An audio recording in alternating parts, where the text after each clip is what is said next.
I'm very humbled to be here, especially in a large group of, I consider many of you my peers, know many of you personally, so thanks for coming. I want to give a disclaimer. Everything that comes out of my mouth should be filtered. Don't take one thing that I say and go implement it. That's probably a really, really bad idea. I have no context for your life, your business. This is just random stuff coming out of my mouth. So I think that's something actually that I've learned over the years is you have to filter. There's a lot of incoming information, and you have to filter it. You have to learn how do I take a piece of something that I learned here, a piece of something I hear here, and apply it to my own life. If you don't filter it, you're probably going to get a lot of trouble. I also think, one thing that I've always learned in life is there's no one set of rules. There's not one way to do things. And I've learned that a lot in working with the Dwala team. I work with now 30 really, really smart individuals. And it's amazing. There'll be one problem in front of us. And people come up with 15 different ways to solve that one problem. I think what I've learned is there's not one great way to solve a problem. I think the most important thing is picking a direction and going and acting on it. So many times we can get caught in our own headspace where we overthink things rather than doing. And it's amazing what you can actually learn by just going and trying something. What's the worst that's going to happen, right? You have to manage some risks, but calculated risks, it's okay to fail. Another thing that I've found, this is maybe something I have to remind myself of, and it's important as you're a part of a fast-growing team that you're able to check your ego at the door. It's almost something that I feel so passionate about that I want a big sign in our office about. So you might wonder, what does that mean, check your ego at the door? Does anybody have any thoughts? None? Brad? Let your ideas speak for themselves and not, let the merit of ideas be based on the merit of ideas and not who said them.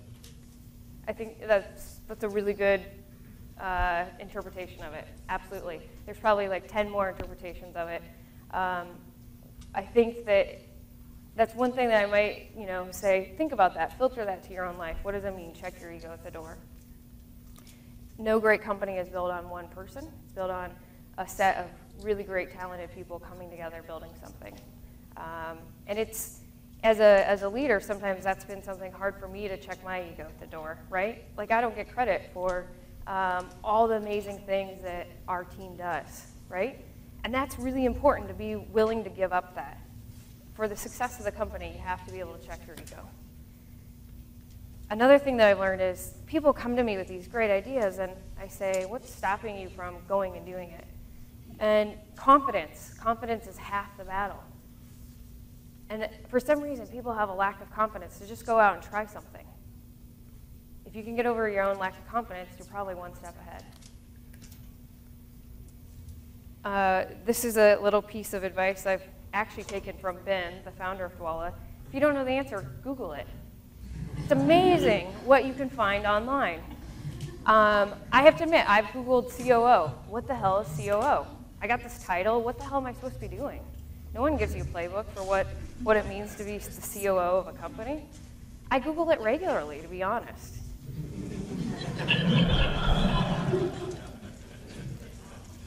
I mentioned this earlier, but don't be afraid of failing. Try things, experiment. A lot of the best innovation comes out of people trying something, maybe failing the first time, learning something, and trying again. Iterate, just keep going. And the last little piece of random thoughts, as I call these, random thoughts from Charise, that I'm going to offer prior to opening up for questions is don't be afraid to lighten up. That's something I think it's constantly good to, take yourself serious, but chill out. Life is short. Have some fun. Lighten up. And okay, I always have one more thing. As my team will say, Charise always has one more thing, one last thought. Kind of goes back to the thoughts that I had at the beginning is there is no magic playbook. So with that, very short and sweet, I wanted to keep it, my random thoughts short so that we can open it up to questions and answers. I know all your time is super valuable, and I could talk about a million different things. So, well, I'm going to take the first question, and we'll open it up to the room. So that was kind of an interesting question. What was your biggest challenge in the last 90 days? It's tough to pinpoint one because every day in a startup, I mean, we probably face 10 new challenges a day. Maybe that in itself is the challenge. The amount of kind of incoming new ideas, new partnerships, new opportunities, and also the things that your team needs from you, your investors need from you. I think managing all the noise that starts to compile in a business is a really big challenge.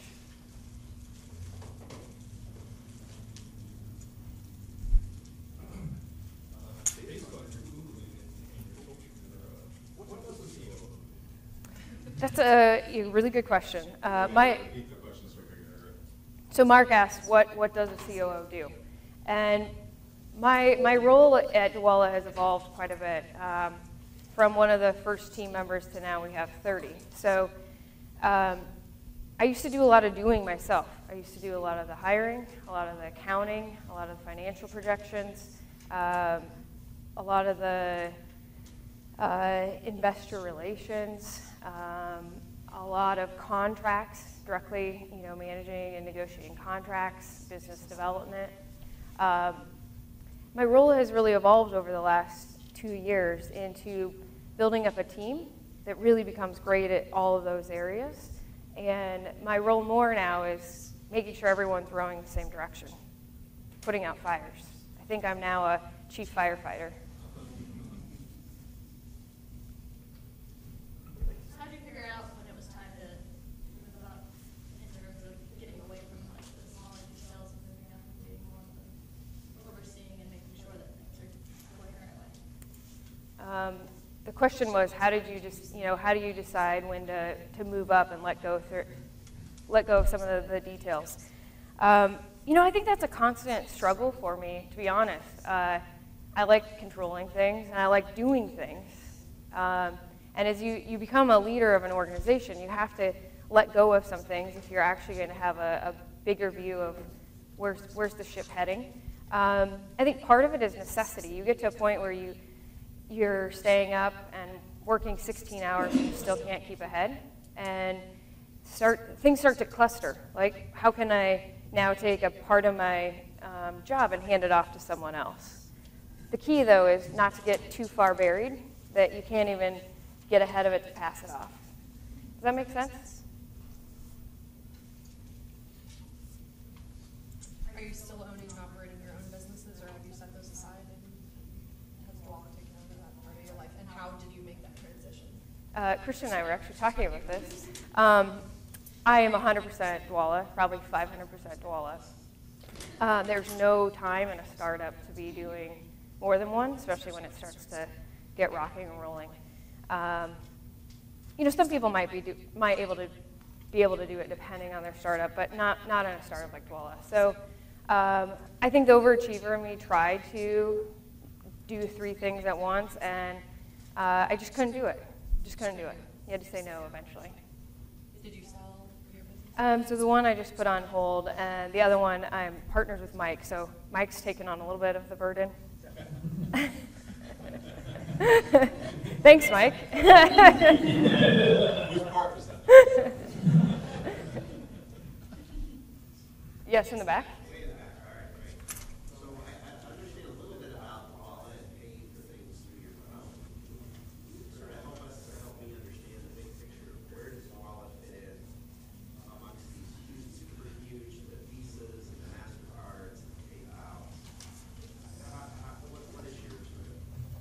Right.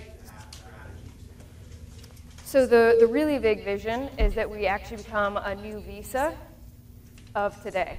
So if Visa was to start all over, how would they rebuild a network? So that's the real big vision. It's not really about the smartphone. It's not really about the web interface. It's how do you create a new rails to move money? That's short and sweet. Do you want more? I have a technical question with Dwolla. We're from Iowa City, and Dwolla hasn't really taken hold there. One of the things that we found as a hurdle is the transition period. Uh-huh. How have you guys overcome that here? Because it's obviously caught on in Des Moines. Maybe it's because you guys are based here, and so people just want to be involved in it. And in a place like Iowa City, and as Duala grows, how do you see overcoming that initial hurdle of getting people? Right. Yeah, so you hit a couple of the problems that we're continuing to try to solve. And one is we're a system that moves money. So we require a lot of verification. We verify your phone number, email, date of birth, social security number. So it's a lot of information to verify. We have found that in trusted situations, we've taken off the most, where someone is using the platform for one specific reason. Also, a lot of our business right now is not coming really from the merchant businesses, although that's like prevalent, right? You can go see Duala at Smoky Row or Dos Rios. Most of our business is more online transactions where we're replacing checks. So instead of sending 10,000 freelancers checks, they're using Duala to do those payouts. Or instead of paying your church with a check every month, you can set up a recurring tithing using the Duala system. But I think about the life stage of, you also have to say, like, where's our focus as a business right now? And although we definitely have the technology to support the merchants, I think that there's some brand recognition that has to happen and continue to evolve our name before some of those situations become a little more everyday. I also look at like Google. They've had a really hard time getting any traction with even the Google Wallet. So I think it's a change of behavior that's not going to happen overnight. In Japan, all the financial transactions are done on a cell phone, and they have an internet system. I think it's 150 times faster than ours because the country's smaller. Is there any connection to that kind of technology emerging in the United States, or have you heard about? Right. So our system is all based on internet connection. So Duala is an internet-based payment network. So it could use any. It could use anything connected to the internet to make a payment. You bring up an interesting point. One of our team members said, we should take Duala on RAGBRAI. And I was like, I grew up in a small town. Do you know what cell phone coverage is like and internet coverage is like? Right? It's probably not a good idea quite yet because of... You can't use it in a small town. Well, you can, but it relies on internet speed, right? And if you're using a mobile phone, it relies on good signal. So that's just like one of the hurdles. I think that technology in the U.S. has to continue to evolve. Charise, I'd like to take a question real quick. I think it's really good. How do you ensure everyone in the company is living the company culture consistently when you have multiple generations, backgrounds, educations, etc.? So culture is a funny word that I didn't know I'd have to really know about 7 months ago, right? We were a small team. We'd all been there sort of since the beginning or over a period of fast growth. And then all of a sudden we went from 10 to 30 team members. And about 7 months ago we realized we have to start thinking about culture, right?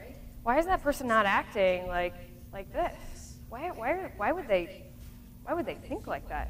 Although we want diversity of thinking, right?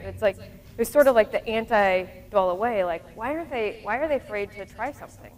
And we realized that we had to work on a culture of like a common vision, common mission, and common values. So we now have monthly fireside chats that Ben does with the team, and we have a values book that sits all around the office.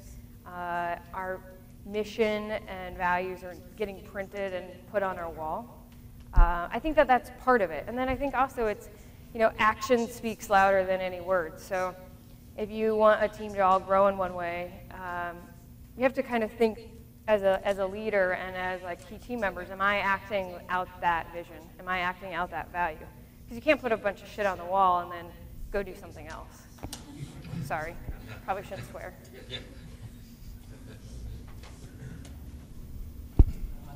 talk about it's an alternative way of writing checks. One of the greatest amount of checks I write is government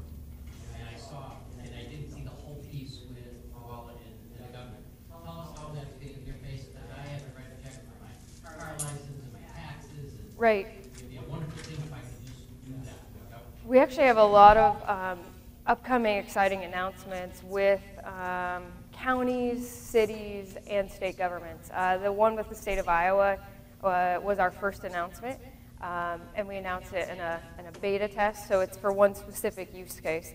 But we wanted to get that one up rolling, and then we're going to continue to work with the state at different agency levels to roll out Dwala as an alternative option. About the only person I write a check. It seems like your area is one that's pretty heavily regulated, both at state and federal levels. Was that a bigger barrier at the initial startup stages, or at the funding and capital growth stages, or kind of how did you deal with that aspect of it? Right. That's a really good question. And Ben spent about 2 years pre-ever launching the company working on the regulation. And we found really good partners. We also found really good legal advisors. So we spend a lot of money on legal advice when it comes to regulation. And I don't think it's anything, I thought maybe we just picked a really heavily regulated space. But then I started talking to peers that have startups in New York and San Francisco, and even something like Airbnb, you wouldn't think is heavily regulated, but they have regulators coming after them for different things. So I think it's the nature of a startup. Everyone sort of wants to protect consumers, which is really, really important. And so you're going to get a lot of inquiries, and you have to have the team and the partners and probably the legal team to continue to address like the ongoing regulatory changes. It's a big part of our business.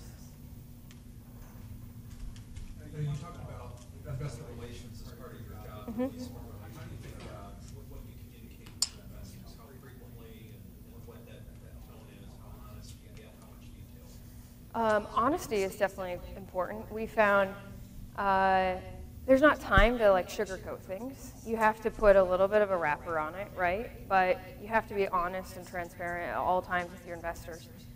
Your investors are there to help you.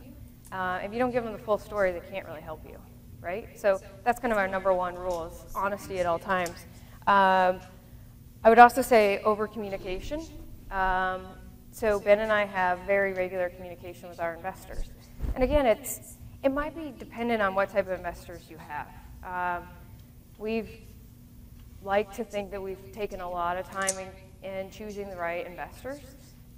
So we see them as part of the team, not someone that we just take our money from and say like, don't bother us.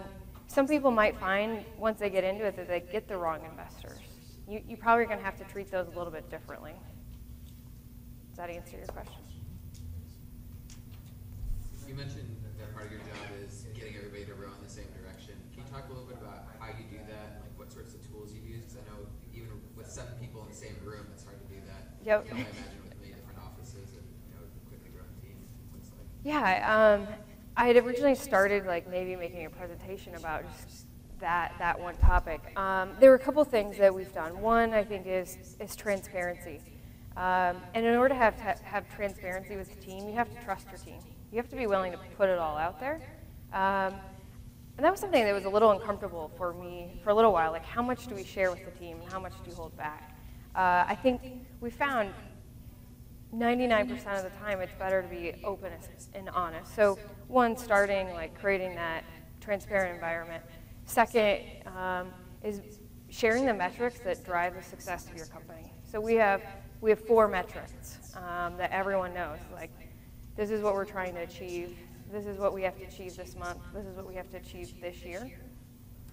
And numbers and communicating those numbers and displaying those numbers and letting those numbers drive the company go a long ways of when people decide like, hey, should I do this? Well, does it help this, or this? Nope. Well, how do you make an argument for, I want to go do this? Does that make sense? We've also done a couple things. We have a daily stand-up. We used to have one daily stand-up with our entire team. We've now split it off because 30 people all talking about their priorities is not a good use of time. But the daily stand-up forces daily communication. And in that stand-up, we say, what are your priorities? What are your roadblocks? And share something fun. Like, we like to laugh at those as well.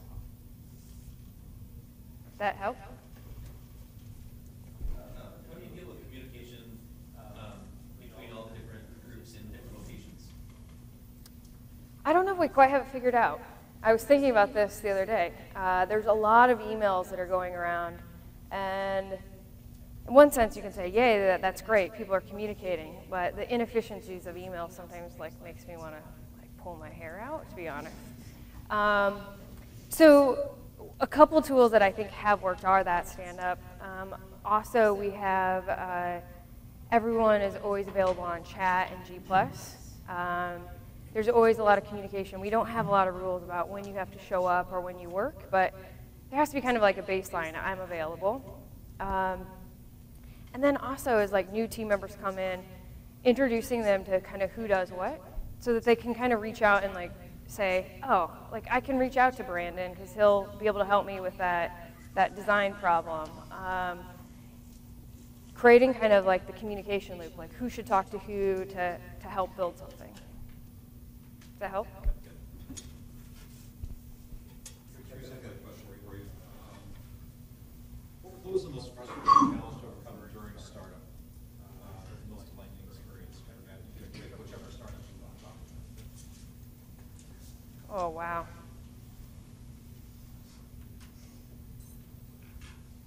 It's a tough one. Biggest challenge. Most frustrating challenge to overcome during startup. I think it's maybe self-limitation.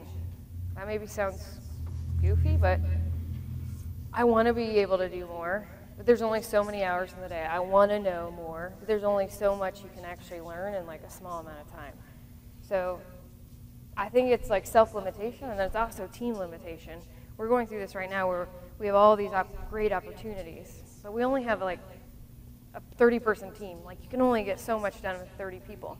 And so it's like, I want to do this, I want to do this, and I want to do this, and they're all awesome, but you just can't do them all. That's frustrating.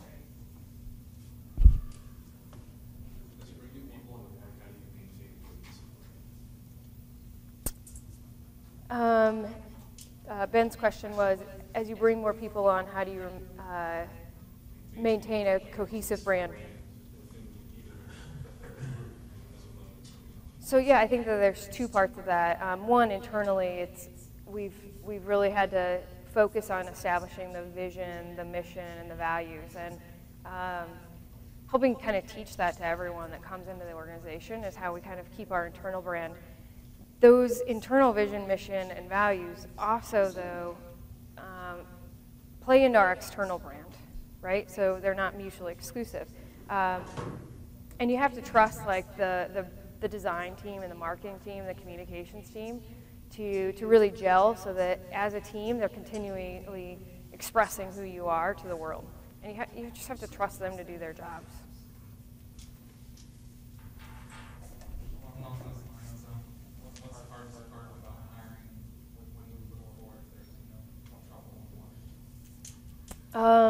Hiring.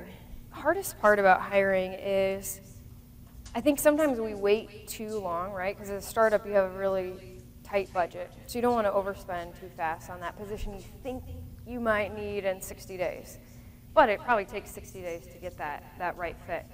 So one is, when you're trying to hire someone fast, how do you meet a big enough candidate pool to actually get the right hire? I think the other times is we've met people that it's been like right person, wrong time. So I think that's the challenging in hiring. And then the other thing is finding someone that will mesh well with our culture. We're like an all-in culture. We're a big family. We do a lot together. Even at 30 team members, we do a lot of things in the office and out of the office together. So we're constantly, you can't be a jerk. Like if you're a jerk, like you can't work at Dwell. Like we all work in like 1,000 square feet. I mean, you got to get along. So, but you don't always know that about someone, right? They can be really nice the first time you meet them. That's why it's important for people to meet multiple different hires. And the other thing is, if they're not a fit, like you got to get rid of them. Like that stuff will like pull your organization down. Go for it. How would you define The Dwella brand? The ideal way to pay anyone. The ideal way to pay anyone.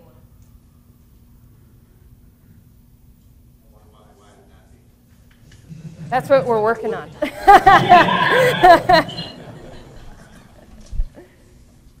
do you continually motivate your team to always aspire to create ideas and move kind of the ship?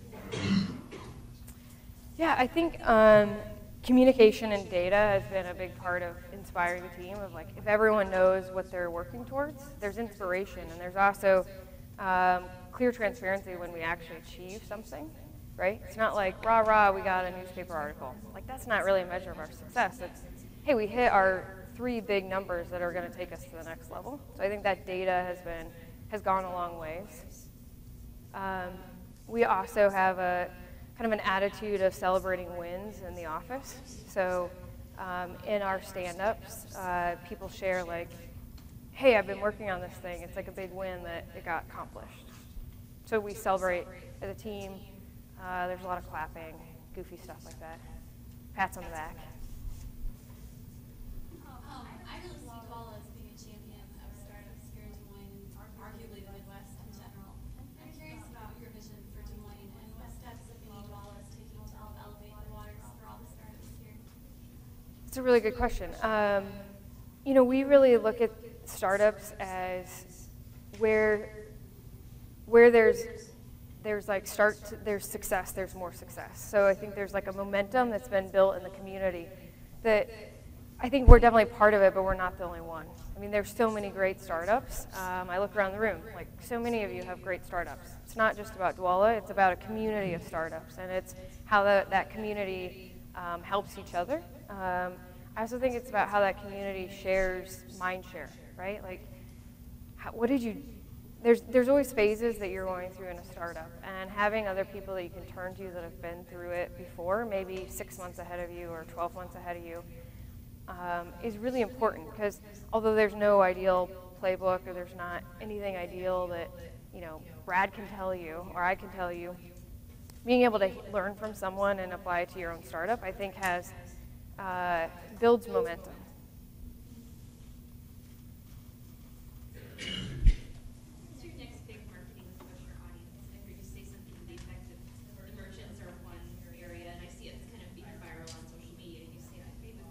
Yep. But then the online business is strong too. What's the next big vision for the marketing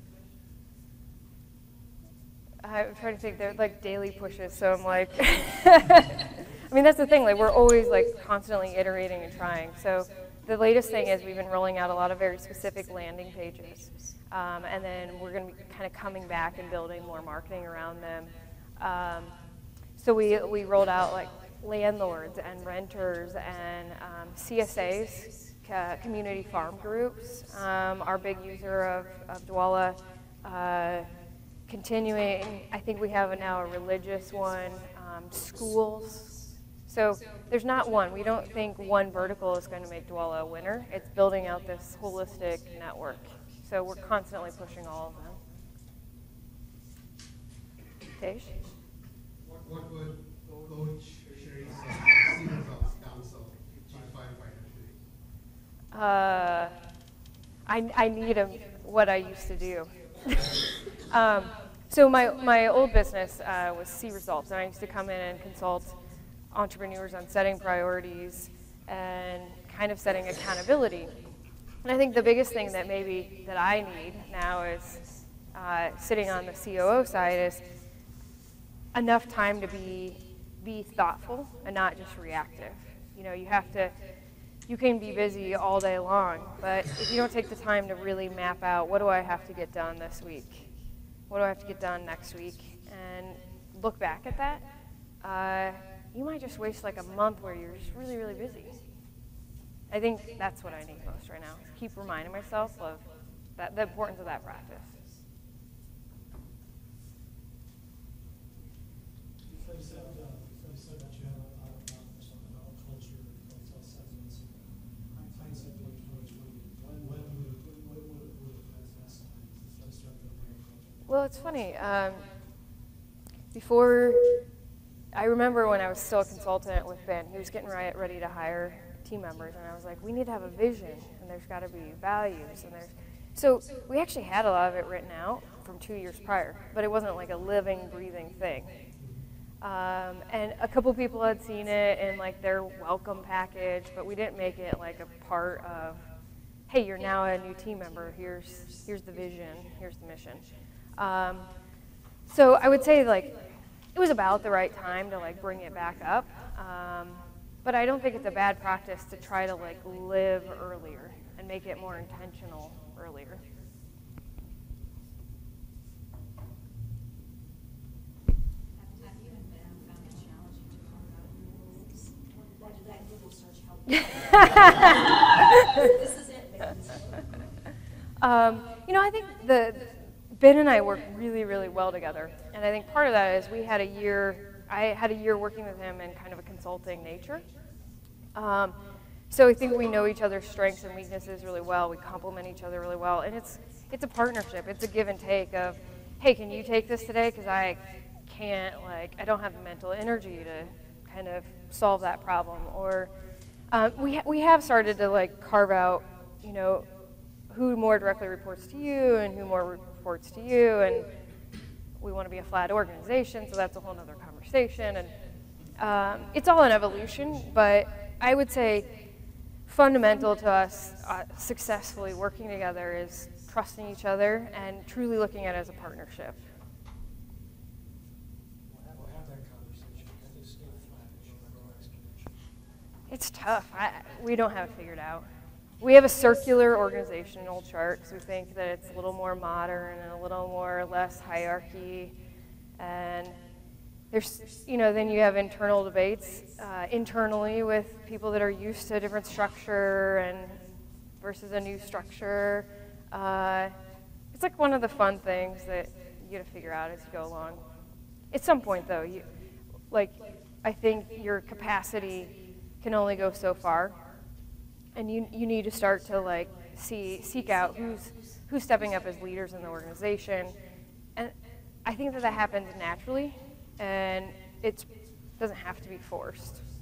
Not like we're now going to have hierarchy and you're going to report to that person. I don't think that's probably a good idea in a startup. Do you guys have somebody on your staff that is, my question is around marketing. I mean, it's great, you have this great product and it's going to change the way we do business in Mike Jackson, but it's not, you have to get it out there, you have to know about Yep. it, use it, right?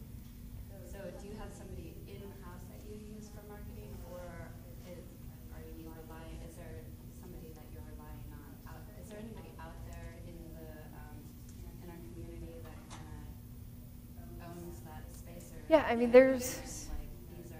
And also, is social media to me seems like a big ocean, and I mean, is social media as effective and as necessary as people in terms of getting your message out there? Right. Like that. So I think you had 3 questions. 1, do we handle our marketing ourselves? Is there someone in the community? And 3, how we handle social media. We handle all of our marketing and products and communications and PR internally. There are wonderful people in the community that you can outsource to. We've always found it, well, actually, our PR guy, Jordan, was a consultant at one time. You know, so it depends on where your organization is. Does it make sense to bring it in-house, or can you utilize consultants? In the early stage of Dwala, we used a lot of kind of outside consultants. Now we've pulled all of that in-house. It's definitely a challenge, though, getting our name out there without spending a ton of money. We're a startup and we have very low margins. So most of our marketing and growth comes through viral experiments, social media, word of mouth. We also get a lot through business development, through PR. So PR is actually a good growth tool for us. Social media is I think Mike's had whole sessions just on social media. I think it's really important to figure out what you're trying to accomplish in social media, and social media is not that straightforward. Just because you say I want new customers on social media, like that's really not what social media is about. It's about a conversation and building a community and some of the other ancillary effects that come from it. But it takes a ton of time. I mean, we have almost 2.5 people focused on our social media and blog.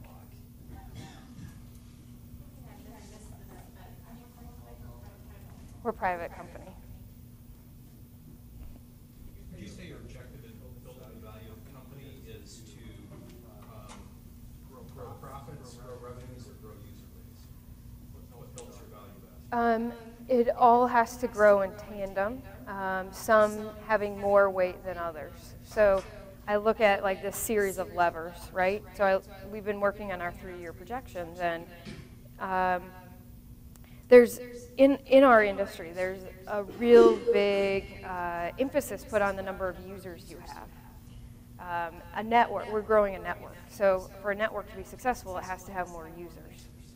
You have to also keep in check the active users and then how much they're using the platform. And the goal is, with the more users, the more activity, therefore the more revenue. But it's also, our model is somewhat like Facebook, Twitter, LinkedIn, Pinterest. There's not, our focus right now is not all about revenue. It's about building the network. About your business, how would you differentiate what you're doing in terms of building this network? Are you faster? Are you cheaper? Are you more secure? What is it that You just hit our 3 talking points: faster, cheaper, secure. Yeah, all of the above. So faster, there's a couple things that we're doing to make payments faster. Right now, we're competing with checks because checks aren't fast. There are new products that we're bringing online that will improve the speed. So we use ACH, and without going into a bunch of detail, ACH is slow. It takes 2 to 3 business days. We're trying to fix that problem. And the long-term vision is to fix the problem of ACH by being a replacement to ACH. So that's the faster. The cheaper, we're 25 cents. It's one of the cheapest payment options out there. And secure. So when it comes to security, credit cards, checks, you leave behind all your information. We build a system that you don't leave behind that information, which inherently, just from the basics of how it was built, make it more secure. is there something about your technology or the way you're doing this that would prohibit Visa or MasterCard or somebody to come in and just say, yeah, we like what Wallace doing, we're going to do that, and crush you? Well, I think the biggest thing is they have so many layers in their value chain, right? So in the life cycle of Visa payment from start to finish, you have ISOs, you have resellers, you have merchant acquirers, you have banks, you have this whole line of people. They'd have to distribute that entire network to get as cheap as us, right? Their fee is now dependent on all the people that they depend on to distribute their payment type. So could it be done? Maybe, but it'd be like cannibalizing what they already built and all the relationships that they've built. I had a question about equity in a startup. Do you feel like it is something that you establish early on, or if it's something that's constantly changing about employees feeling like they deserve a certain level of equity, or how you deal with rewarding through equity as opposed to just salaries or bonuses? Yep. How do you go through that process? I think that there's maybe a time in the life cycle of the company where it makes more sense than others. We're currently at a point where everyone has stock options, and that's really important as we grew, that everyone was vested in the success of the company. You know, we might not be able to pay out sexy bonuses and big pay increases, so the stock option is really important to our team. It might not be for your business model. I think it's very dependent on what you're trying to build. One of the things that we talk about a lot at our startup is we don't know yet what we don't know. I'm interested in looking back. What was kind of one of those big things that you learned later that would have really changed the way you would have done things as a startup? Yeah, you don't know what you don't know. I think we've become more of a data-driven company, and I wish we would have put more focus on that earlier, because it's created a lot of clarity. And that was maybe something we sort of knew, but it was like, yeah, we're busy, we don't have a ton of customers, like, who even has time to look at the data? But it's important. I think we could have had some better insights earlier, so it's probably like the biggest one that comes top of mind. First of all, Ben just said Google on Twitter.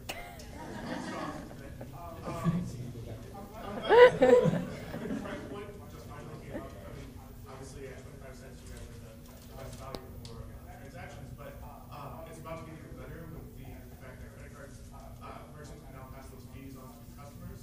Is this something you guys see yourself moving on, kind of attacking that, or are you afraid to? Have you been to a merchant yet that's passed a fee to you? I don't think it'll happen. Yeah. It was interesting that it was passed on. Yeah, I think without, I don't think it'll happen. Partly, I've talked to a couple merchants, and they're like, this merchant over here, who's my competitor, just put a PR statement out saying they're not going to do it. Like, how am I going to now do it? So I don't think consumers actually will end up paying for it.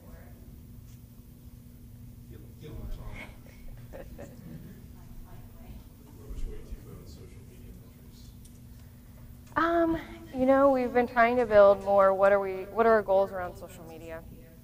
And the metrics are somewhat hard because you can look at one company and they have like 1 million followers, and you have another company and they have 10,000, but the 10,000 over here are more active than the 1 million over here, and I don't think we know yet. It's important to be paying attention and learning how it applies. There's not secret sauce yet. Lynn? Is this off the record? No. Joking.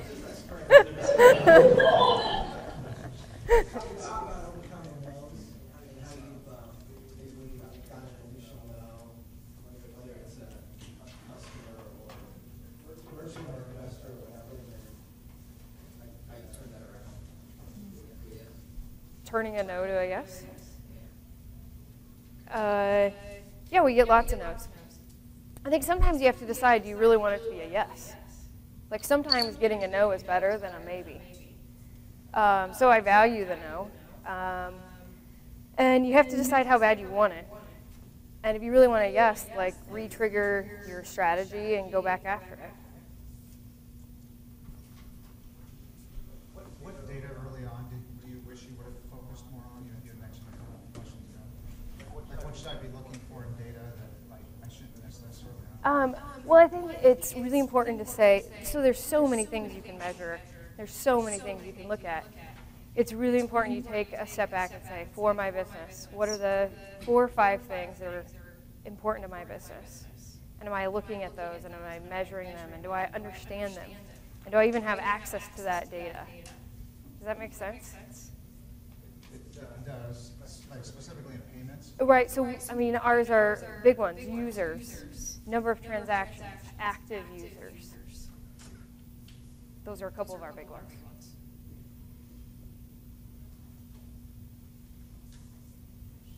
Mark? Talk more about how you can check our egos or door. My experience is the most creative, talented people tend to be kind of hard-headed, and I think that it's an interesting form of leadership. Get them to voluntarily check those egos. Yeah.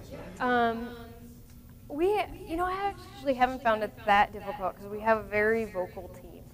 So if you get a little out of your line, I don't have to say something. The guy sitting next to you probably will say it to you first.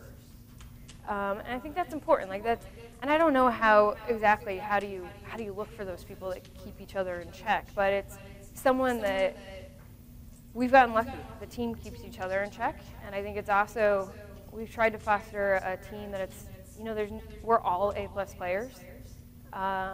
There's no room for one rock star in this team. Like, we're building something too complex to have one rock star.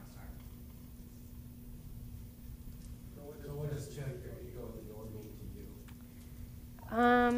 you? you know, it means a lot of things. It means I put my team first. Like, that's the biggest thing. And I have to be okay that the conversation I had with someone that maybe like brought and encouraged them to bring an idea up, when they get praised by everyone, I sit there and I clap for them. Not saying like, well, I told you to do that. Like, that was really my idea, right?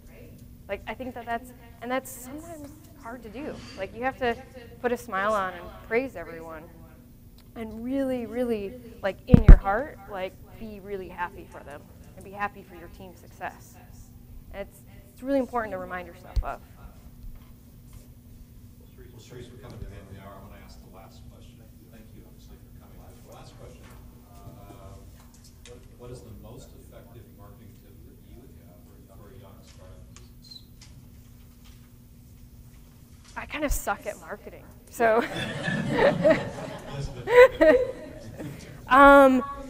Don't spend a lot of money. Like, don't spend a lot of money on marketing. We don't spend a lot of money. We've been able to grow a national platform.